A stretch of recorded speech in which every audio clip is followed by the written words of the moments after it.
Anthony Hartwig here with a Salem Boys Basketball Coaches Corner and a season preview here for another awesome basketball season on YSN. I'm joined by the head coach of the Salem Boys, Jeff Andres.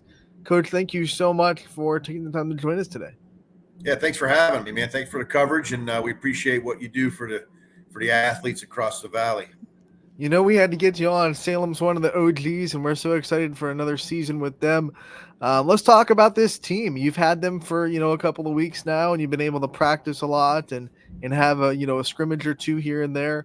What have you seen so far from your boys that make you kind of optimistic about what things can happen this year? Yeah, we're pretty optimistic coming into the season. We had 4 returning starters. Unfortunately, we were a little banged up here preseason um, with 3 of them. But it's kind of opened the door for some of the young guys to step up and get them some experience. And we feel like it's going to pay off down the line. No, guys are working hard and competing, and we're looking forward to get the games rolling.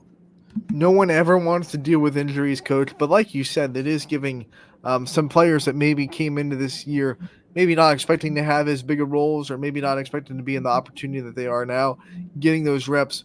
What does that do for you, not just this year, but I mean, you're talking the future of the program, getting kids more reps that may be younger, that might be a year ahead of schedule now? Yeah, I mean, experience is invaluable, especially for the young guys that are making a jump from maybe freshman to the varsity level or JV to the varsity level. So to get them some reps, not only in practice and in scrimmages and so forth, playing with a few of the older guys that have been around, it's going to pay off for us depth wise this year, and certainly in the years to come. Experience is pretty important, and we've gained some of that over the first couple of weeks of this season. And let's talk about this roster. I'm going to have you have kind of a meet the team segment. Let us know who the big names are in Salem this year and who we should watch out for. Yeah, we had 4 returning starters, like I had mentioned: Ross Davidson, senior, Cam Sampson, senior, Trent Fink, senior, and Lance Bailey, senior.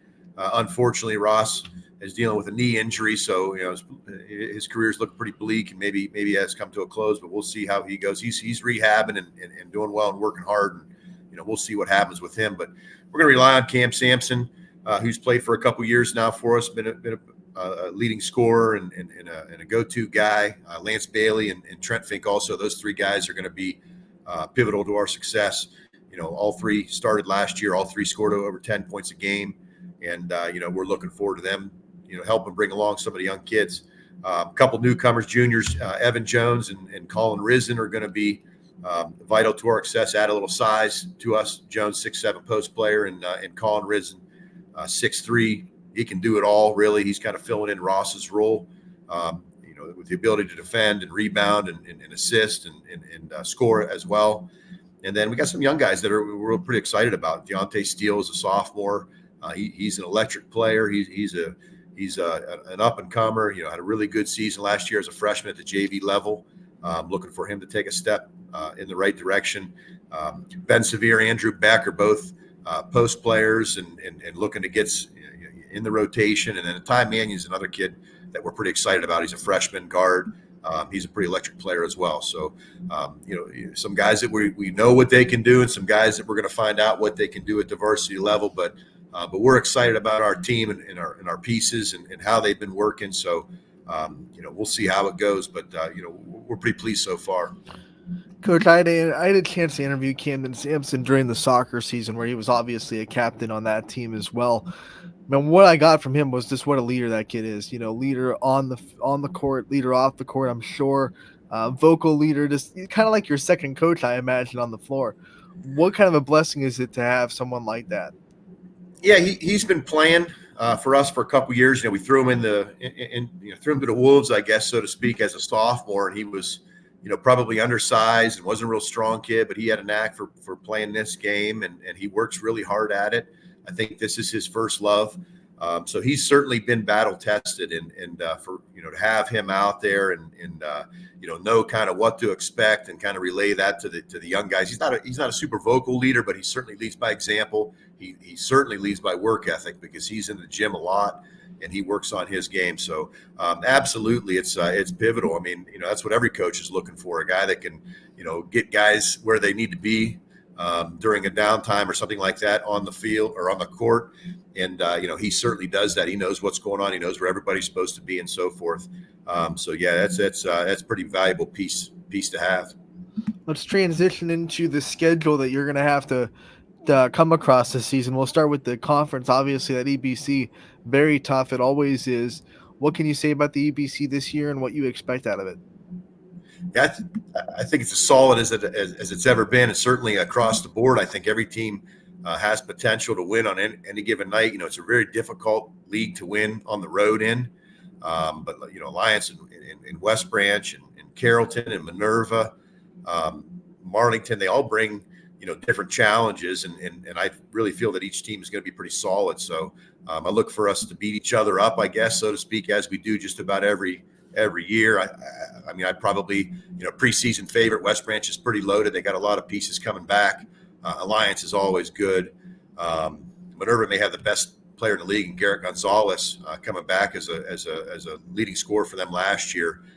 Carrollton lost quite a bit, but they still have Malarney, and their JV team was really good last year. And then Marlington has a really, really good group as freshmen this year, and I know that they're going to get some valuable experience, and they're going to be a team to be reckoned with for the years to come. So it's going to be exciting. It's going to be challenging, but that's what it's all about. So we're looking forward to it. As if the league wasn't hard enough, you also have a very tough non-conference schedule. I've had a chance to look at it, and man, it's just going to prepare you for the tournament. Talk about some of the teams that are popping up outside of the EBC that you're really excited to test yourself with. Yeah, we like to dabble in the NE8. We think that's a really good conference. It's a conference and a lot of teams that I'm pretty familiar with from my playing days and coaching here for a long time. Teams up in the Valley, Youngstown area. Girard and Hubbard and Niles and Poland. Those teams are certainly challenging. Canfield is probably one of the better teams in the area that we have to play on a back-to-back on a Saturday noon. I think it is noon tip-off or 1 o'clock tip-off. So that's going to be a challenge. And then we always like to play some teams in the county. East Liverpool is always really good at hoops. They're a fun rivalry. Beaver Local we play this year, who's really, really good. South Range, I didn't mention there in the NE8 group, but we really don't have any night that we're going to go in and know or think that we have a really good chance of winning or be big favorites, I guess, so to speak. So each night is a challenge for us, and it's exciting. It's exciting to see where we're at. It's exciting to see what other teams are doing and what other players are out there. And again, we're looking forward to the challenge on each night. So as you said, it will prepare us for the tournament well. But we're just going to take it one game at a time and see what we got, see what we're made of. When I hear all those teams, Coach, what I like is not only are they all good, really, really good basketball teams, but you're looking at different styles of basketball too. You see some teams like to play fast, some teams are really good at shooting, some teams like to slow it down and maybe work the inside, things like that. When you're playing different styles of teams, different styles of ways that other teams can attack you, what does that do for your team? Well, we have some pieces that we think we can do a little bit of, things against some of those teams, as you mentioned. I think we have a pretty decent inside game that we're going to try to develop as the year goes on with Evan Jones and Colin Risen. We got some guys that can fill it up and shoot pretty well. We got some guards that are quick and athletic and maybe can defend at a high level. We certainly will have to adapt to the game and the style play that we're facing. But at the end of the day, we feel like we're pretty good across the board and maybe can hang in all those different areas. So, we'll see, but it certainly will give us an opportunity to develop in all those areas as the year goes on. And as we talked about earlier, that'll certainly help this year and into the future. You still have a little bit of time of preseason before game one comes upon you. What are some things on your coach's checklist that you want to see accomplished in practices and in scrimmages before that first game of the year? Yeah, our first game is coming real quick. We play a really good Heartland Christian team next Friday down in the Lisbon tip-off tournament.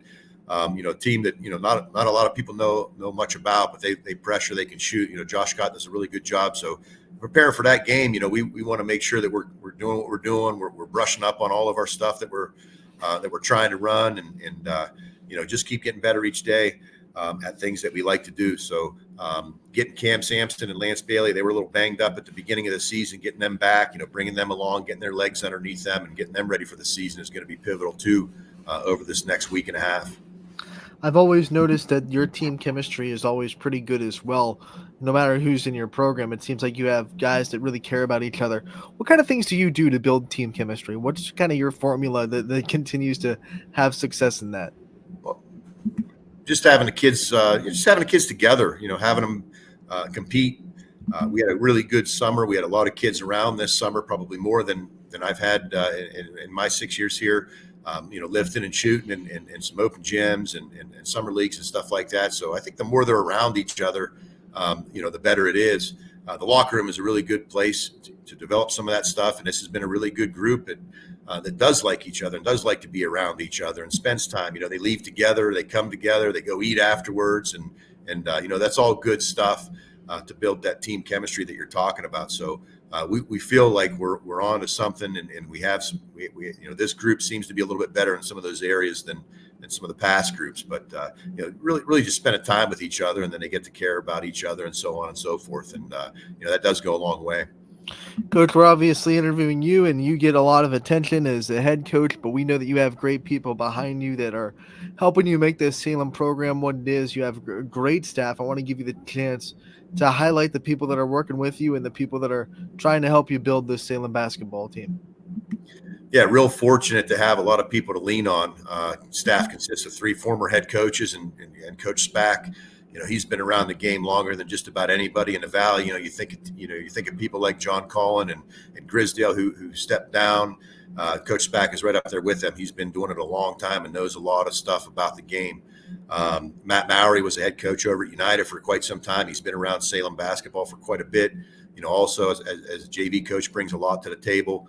Vince Natoli does a great job. He's kind of our guy that thinks outside the box quite a bit and brings some interesting ideas that we try to implement.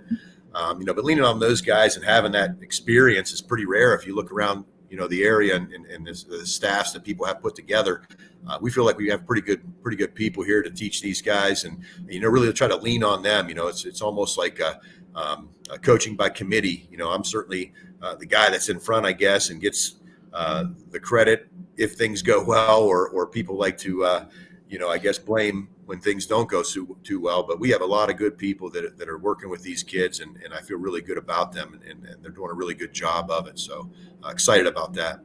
Our last question for you, Coach, is one that we're asking every coach that we bring on this year. It's kind of the theme of these season previews, and we just want to harp back to the love of the game because we love it. We broadcast it every night. I know you love it because you're coaching. You keep coming back to it, and obviously your players are giving you the time of day, so they love it too. Talking about your love for the sport, though, when did you kind of pick it up, and what's your journey like? When did you start falling in love with the sport of basketball? I was always a multi-sport athlete growing up. Football was probably my first love. I liked that, probably the best playing and competing in high school. But coaching, it's a special time of year. Certainly, in the wintertime and around the holidays and stuff like that. You got a lot of alumni coming back, alumni games, and those sort of things. And we've always had really good community support here, really with all of our sports. But to get our gym packed and electric and loud and so forth, I think it's one of the best atmospheres around for high school athletes to experience. And get the Quaker crazies rocking, and like I said, get people in the gym. Our facility, I think, is second to none. So all of that goes into it, and it's just really a fun experience and a fun atmosphere and a fun thing to do. Teaching these kids is one thing, but also creating a little bit of a different relationship with them through competing is pretty special and pretty cool. It's probably been in the works, but it's also been a long time that I enjoy, getting together with these kids and coming to Salem. I've been a Salem guy my whole life and so forth. It's an exciting thing, and it certainly is. There certainly is a love. No one does it better than the Quaker Crazies. We know that. You guys got a great student section. We can't wait to see them this year.